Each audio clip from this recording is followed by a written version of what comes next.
We interrupt our programming to bring you the following special report. The Ryan Report. Whatever opinion they had ain't gonna change nothing I'm doing. What was the story he told? Because I was there. It's time for the Ryan Report. It's like Jay-Z, all eyes on us. On the People Station, V103. It is 7:18. It's your Ryan Report brought to you by McDonald's. Head into McDonald's this morning and get 2 delicious Egg McMuffins for only $3. McDonald's, I'm loving it. Obviously, Wale is not loving Complex Magazine because he does a Kanye. Yes, he did. Okay, so he called up to the office because they have a list of the 50 best albums of 2013, and Wale was not included on the list. Very upset about this. Spoke with one of the staff members, and here's how the conversation went. Every time be omitted from everything that y'all do, it's got to be something. So I'm trying to find out if you're going to be the person that tells me that, or you just going to give me the song and dance. Well, no, I'm not going to be the person that tells you that. It's not a personal thing, man. It's, we sit. You mean to tell me Juicy J album better than mine? Is that what you're trying to tell me? No, don't play me, man. I came with you civil right now, but they can go completely another direction. I'm just, right now, respect me, dog. Like, I respect me, dog. Like, respect the culture right now, man. Now, it goes on and on and on. And at the very end, he says, have security tomorrow. Have your security tomorrow. Like, Wale is trying to attack a basketball announcer for saying something about him on TV. Like, he has some issues. He's very sensitive. You have to watch what you say. Sensitive rapper. Sensitive. Yes, sensitive. He's like a baby Kanye.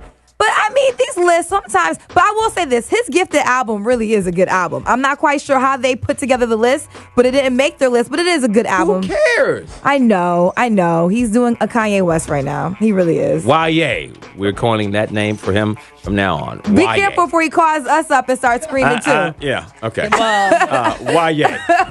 He has to calm down a little bit. All right, what else we got going on? Let's talk about, so Michael Clarke Duncan, who passed away, famous from the Green Mile, passed away last year. His tombstone still is empty because, he was dating Omarosa at the time. They were actually engaged.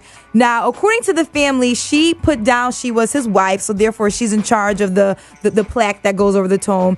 So she hasn't done it yet. Now, she's claiming that she tried to do it, but the family has stopped her. Now, neither one of them want to talk, the family versus his mom. She's 95 years old. She's not doing that well either.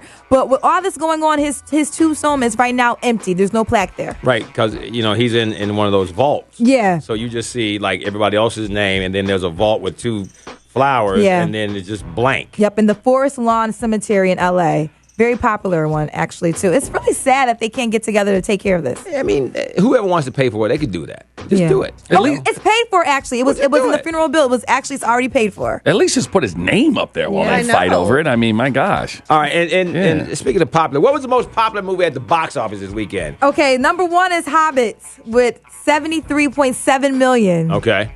Number 2 is Frozen, $22.2 million. And Madea's Christmas came in at number 3 with $16 million. And number 4 is The Hunger Games, and 5 is Thor again. But Madea's not bad, number 3. Well, here's what I got a lot of responses over Facebook this weekend, and I didn't even think about this.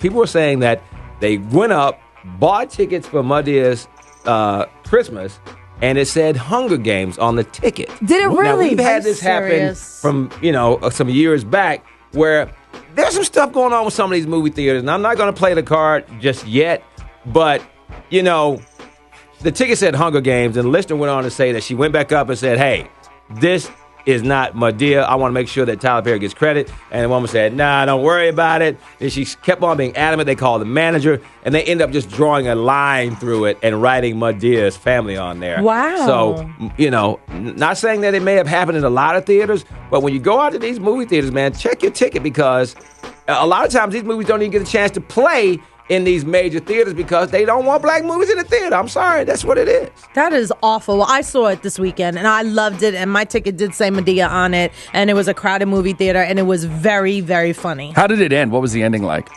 Why? I saw the ending. I was a little 22. sleepy. That is your Ryan Report right here on the People Station's V103. And if you don't know, now you know. The Ryan Report. The Ryan Report. V103.